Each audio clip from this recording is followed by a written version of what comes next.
Have you ever stopped to think that saving the world can start within you? Today, I'm going to tell you 3 real stories of ordinary people who found sustainability as a way to heal their minds. Get ready. After watching this video, you might never see trash, food, or silence the same way again. History 1. The garden that saved a burnout Clara was 29. 29 on paper, in her emails, on her shiny CV that she sometimes updated at 3 a.m. just to convince herself she was moving forward. To the world outside, she was the perfect success story, award-winning designer, the genius behind campaigns that lit up city billboards and Instagram feeds alike. She had clients who whispered her name in conference rooms as the one who always delivered. But no one saw what she looked like when the laptop lid snapped shut at dawn. In the quiet of her 1-bedroom apartment, which was office bedroom, dining table, and break room all at once, Clara was a ghost on autopilot. Her coffee mugs stacked like dirty trophies next to her bed. The soft ping of notifications was the soundtrack to her dreams, which weren't dreams anymore, but leftover tasks chewing on her sleep. Friends drifted away like expired subscriptions. They'd ping her late at night with hope, your good voice notes that she never had the energy to answer. Her mother left voicemails full of worry. Come visit, Clara. When did you last eat real food? Clara lied every time. I'm fine, Mum, just busy. Busy, the word that swallowed her whole. The meetings were endless, the revisions countless. She lived under the blue glow of screens, her pupils permanently dilated. In bathroom stalls at the office, she muffled silent sobs with her blazer. Sleeve, fixed her eyeliner, smiled at her reflection like a broken mirror forced to be whole. She whispered, just get through today. So often it stopped sounding like words and started feeling like a chain around her ribs. Her heart was a clenched fist, knocking from inside, begging her to listen, but Clara never did. She pushed send, on presentations instead. She put yes at the end of every sentence people threw at her. She said yes to every deadline, every favor, every impossible, to everyone but herself. One grey Wednesday that looked like every other, Clara opened, her eyes before her alarm. She stared at the ceiling, tracing imaginary cracks she'd memorized months ago. The water in the shower ran over her shoulders as she rehearsed her pitch, line by line, the jokes, the confident pauses, the clever slides she'd designed alone. At 4 a.m. her blazer hung crisp on the closet door. Her phone was fully charged, waiting to drain her soul again.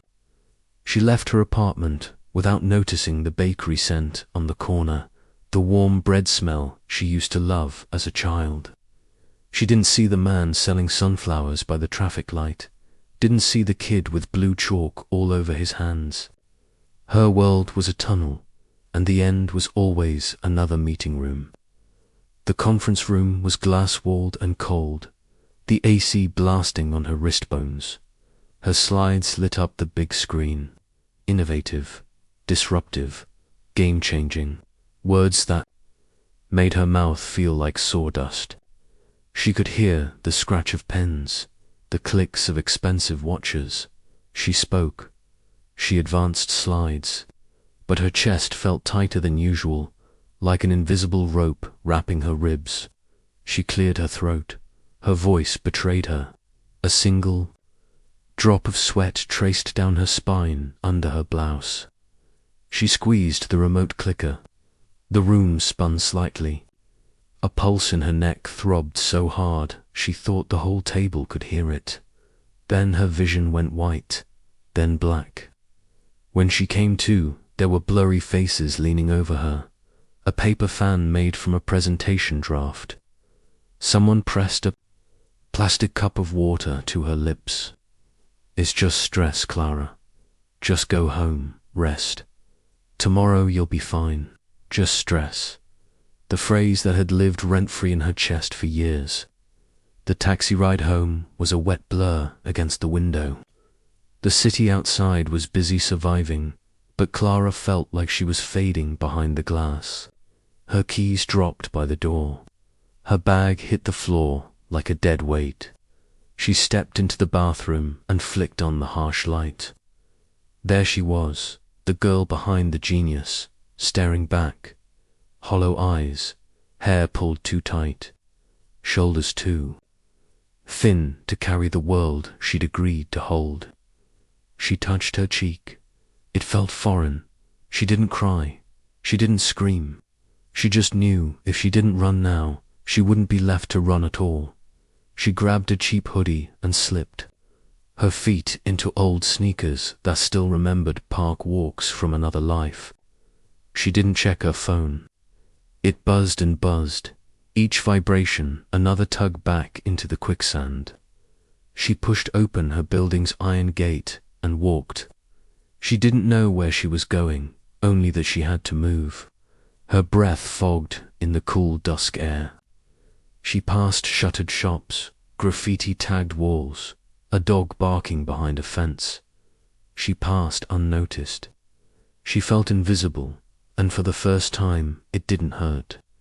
When she stopped, it wasn't because she planned it. It was because something called her feet to stillness. A low wooden sign, paint peeling, nailed to a crooked gate. Community garden, all welcome. The words looked like they'd been brushed on by children, or someone who didn't care if the world saw perfection. Clara hesitated. The gate was half open. A rusty hinge squeaked as a breeze rattled it like a dare.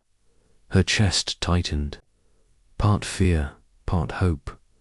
She could turn back, go home, lie back down under the ceiling cracks and pretend to rest. Or she could step through. 1 foot, 2. Inside, the city noise softened. She heard birdsong, real birds, not just soundtracks. On her productivity playlist, a man with soil-stained hands tipped his hat at her as he pushed a wheelbarrow full of weeds. A small girl with missing front teeth giggled as she watered a crooked row of mint. A woman, older than Clara's mother, approached with a smile that felt like a warm quilt. In her hand, a garden spade, offered wordlessly. Clara looked down. At her polished fingernails, her designer blouse, she took the spade anyway, dropped to her knees, dug. The earth was cold, forgiving. Damp dirt clung to her skin. Her phone vibrated again, but her fingers were busy. Busy planting. Busy burying the parts of herself that needed to rest under the soil for a while. For the first time in years, Clara didn't feel useful. She felt alive. She returned the next day, and the next, and the next. The garden gate became a doorway into a world where deadlines dissolved like mist. She swapped her laptop bag for a canvas tote full of seeds. Her crisp blazer stayed in her closet, replaced by soft tees and sun-worn jeans. The old man taught her to prune tomatoes. The kids taught her how to laugh without feeling watched. The older woman, her name was Maria, showed her how to save seeds in folded paper envelopes. Clara learned that not all weeds are bad. Some protect the soil until the real crops are strong enough. She learned that watering too much is worse than forgetting once in a while. She learned that her anxiety was like stubborn crabgrass. It came back if ignored, but it could be tamed with patient hands. She still worked. The meetings didn't vanish. The clients still called. But she turned her phone off for an hour each day to let her heart learn a different rhythm. She woke up wanting to stand barefoot in the dirt before her first Zoom call. She fell asleep with compost under her nails and dreams of basil sprouting next to wildflowers. Neighbors she'd never met waved when they saw her pruning. Strangers turned into friends over shared wheelbarrows and mismatched gloves. She laughed. More than she typed. She slept more than she scrolled. Her burnout didn't disappear overnight, but it softened, like old leaves turning into soil that feeds something better. She learned that roots need darkness to grow, that flowers bloom only when they trust the ground beneath them, that hope is something you have to weed and water daily, or it withers before you notice it was even there today. Clara still designs, but she no longer answers every ping like it's an emergency. She no longer wears stress like a badge. She wears sun on her cheeks and dirt under her nails. The community garden has grown with her. Rows of leafy greens, rogue sunflowers that refuse to stay in line, kids who think tomatoes come from magic, not plastic wrap. Maria brews mint tea for anyone who needs to sit in the shade and talk. About the day, the old man Paulo cracks jokes while fixing broken spades with duct tape. People swap seedlings like secrets. They share recipes, stories, silent afternoons where nobody has to pretend to be fine.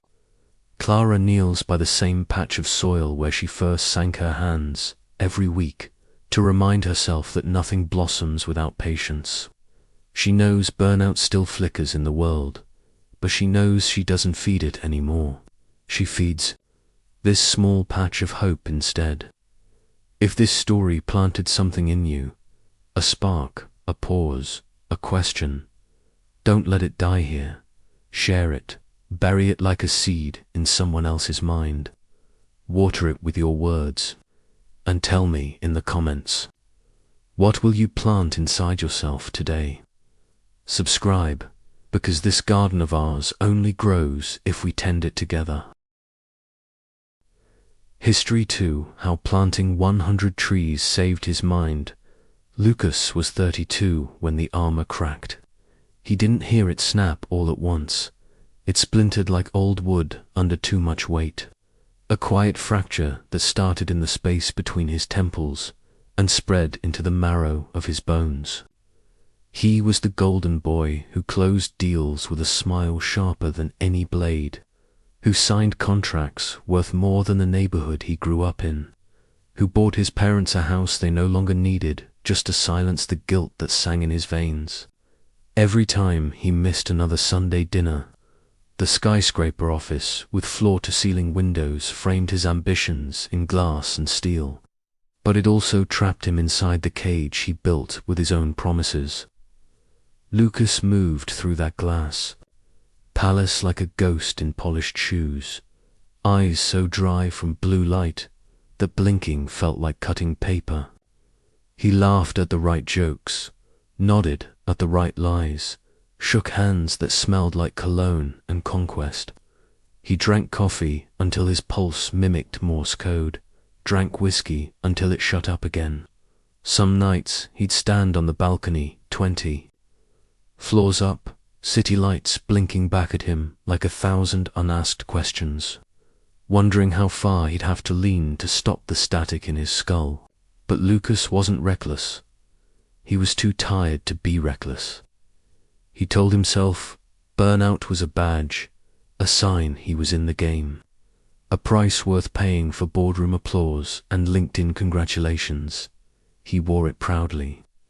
He told himself he'd rest after this client, after this bonus, after this year, but the after never came.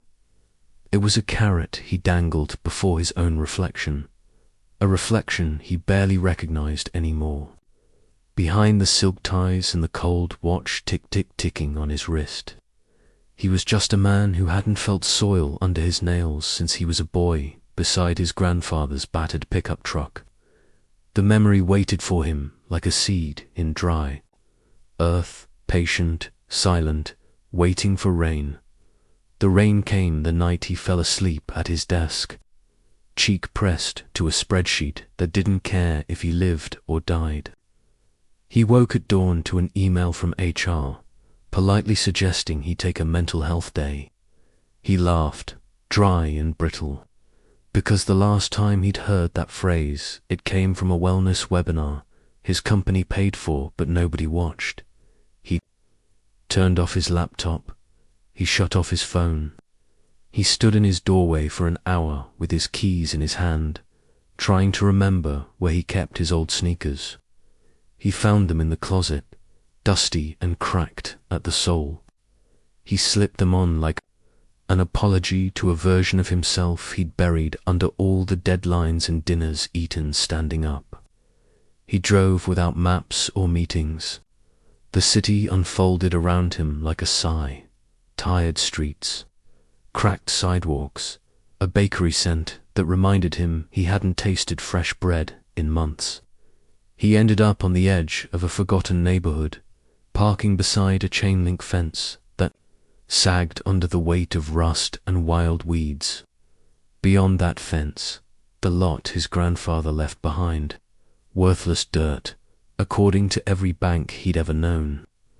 Lucas climbed over the gate, ripping his suit pants on a stubborn nail. He didn't care. He didn't feel the rain soaking his shirt. He felt the earth soften under his shoes, a softness he hadn't known since he was 7, planting an acorn under that same oak that still stood, stubborn as memory. He bent down, hands on wet ground, the smell of damp leaves and old iron filling his lungs deeper than any rooftop bar ever did.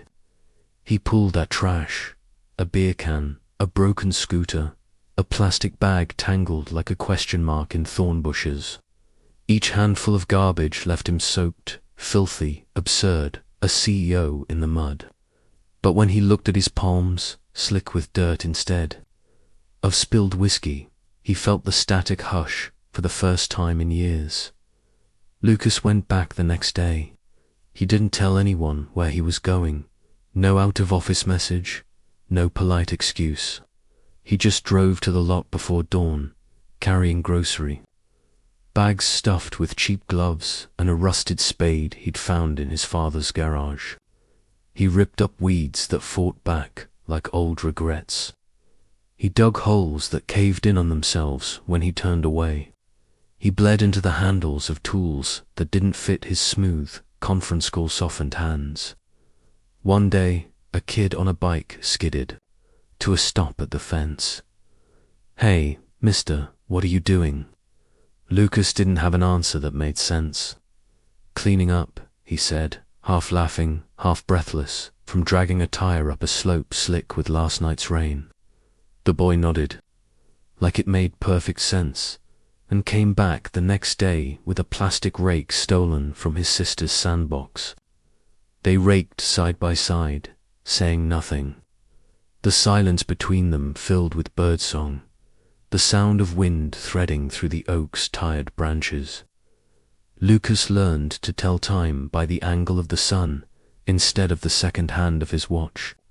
The world beyond the fence didn't disappear, but it faded enough for him to hear his own breath without the echo of a deadline in his chest. Neighbors started to notice.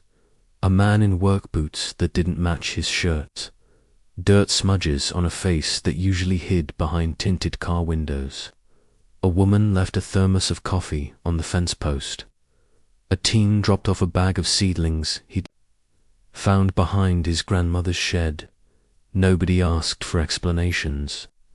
Nobody demanded a pitch deck or a return on investment. They just saw a man on his knees, planting something into ground that everyone else had given up on. Spring came slow and hesitant, as if testing Lucas' resolve. He brought saplings in the trunk of his car, fig, oak, lemon, tiny promises. In plastic pots, he dug holes with numb fingers, learned by doing, by failing, by watching YouTube tutorials under the moon while his city slept. Some trees died under frost that snuck in after sunset. Some bent sideways in the wind, roots too shallow to hold their place. Lucas mourned each one like a tiny funeral, not with flowers but with more digging, more compost, more stubborn seeds pressed deeper into the soil. He started to recognize the names of birds perched on the chain-link fence, started to remember how to tell rain was coming by the smell of the air an hour before. Kids painted signs for the saplings. Lucas Forest scrawled in crooked. Letters on scrap would nail to stakes. Neighbors brought scraps of food for compost, rakes from dusty garages. Stories about how they too were tired of noise, of screens, of pretending.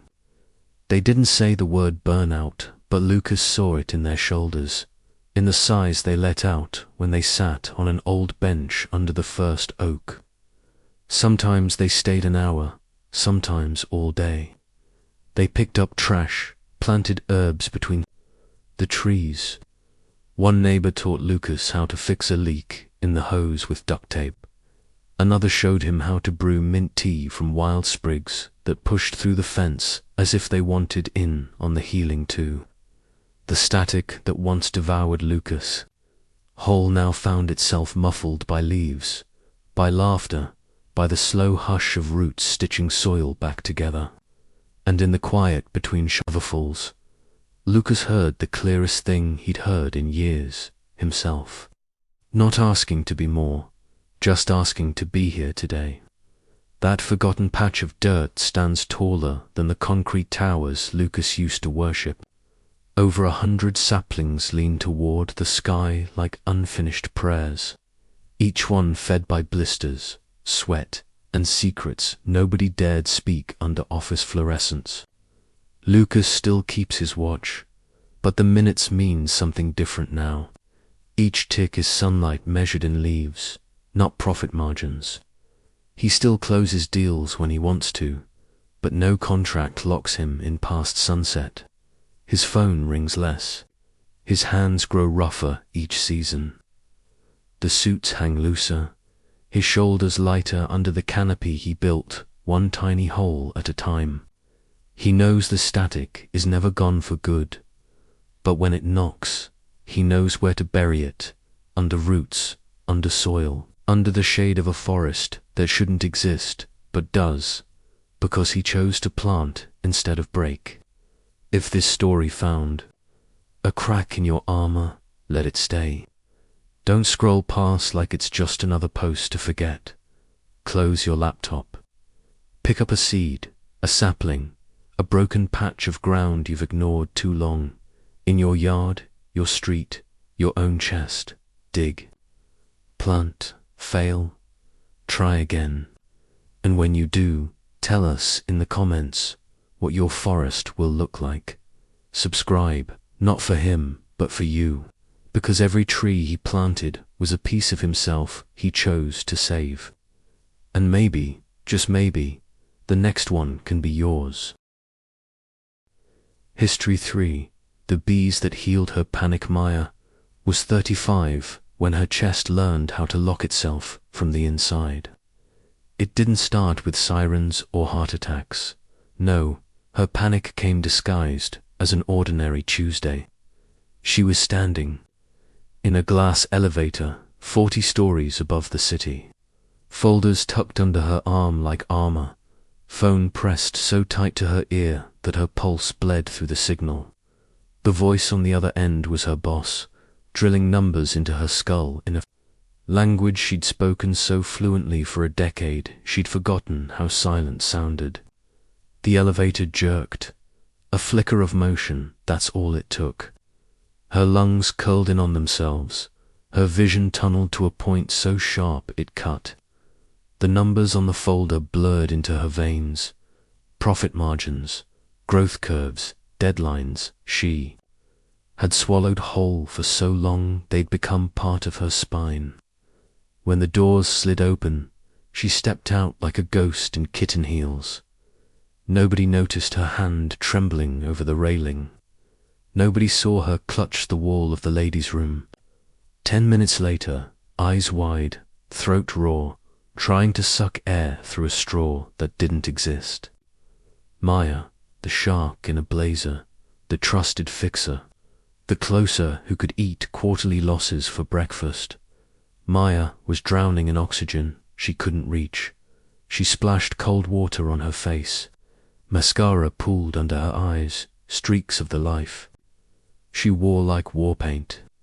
She forced her breath to mimic the market, up, down, steady, volatile, but surviving. She smiled at her reflection, a cracked mask over an engine that was out of oil. She clicked her heels back to her desk and typed emails with fingers that felt borrowed. Just stress. That's what the HR leaflet said.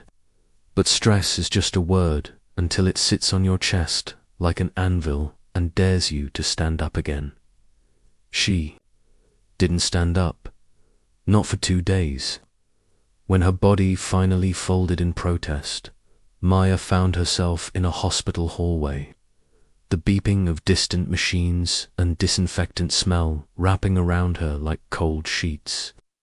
The doctor, a man half her age with eyes that didn't flinch, told her what she already knew but refused to name. You're having panic attacks. Your body's telling you to stop. Stop. How do you stop when the entire floor below your feet is built on your momentum? She went home with paper bags of pills, brochures for breathing techniques, hotlines she would never call.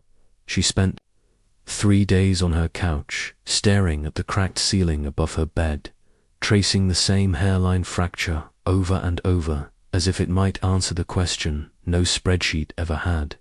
What now? On the 4th day, she dragged herself outside just to feel something other than stale AC air. She ended up behind an old bookstore she used to visit as a student, back when life had plot twists, not just charts. There, in the alley, she saw a flicker of gold and black drifting around a patch of scraggly flowers fighting through a crack in concrete. A bee, just one, small, stubborn, defying the urban sprawl. She crouched there, heels snapping off her feet, her silk blouse brushing the dirty wall. She watched the bee move from flower to flower like it owned the air above the broken bricks. Maya's chest ached, not with panic, with something else. A small, sharp bloom of envy. How does it do it? She wondered. How does something so fragile survive the noise? She didn't know the answer yet, but a seed cracked open inside her. Then, so quietly she almost missed it. Paragraph 3. A week later, Maya typed urban beekeeping into the search bar on her phone between doses of anxiety meds. The results seemed like a joke. Hives on rooftops, bee hotels in alleyways, workshops in forgotten lots. She read about colony collapse, pesticides, how cities starve bees, but also hide pockets where they thrive against all odds. The next Saturday, she found herself on the roof of a stranger's building, a community beekeeping class, 6 confused urbanites, and one wiry old man named Alan, who talked about bees like they were tiny prophets. The first time Maya held a frame of honeycomb, her hands shook so badly she thought she'd drop it and scatter 1,000 wings into the city wind. But the bees didn't mind. They crawled over her knuckles like she belonged. She felt their hum seep into her bones, a vibration that softened the steel bands wrapped around her ribs. She stayed long after the others left, watching Alan smoke the hive gently, talking about queens and workers and drones, as if describing a sacred order. She asked him how he started. He shrugged. I needed something smaller than my problems to care for. She nodded, tears catching in her hairnet. She didn't tell him she hadn't slept more than 3 hours in months, that every breath felt borrowed. She didn't have to.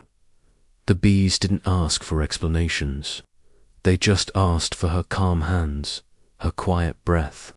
For the first time in years, she gave both.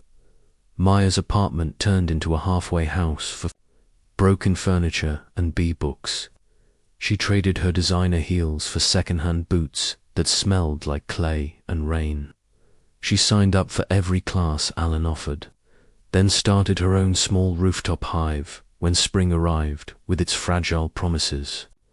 She named her Queen Hope, a word that felt too big for her tongue but fit perfectly in the hum of her new colony.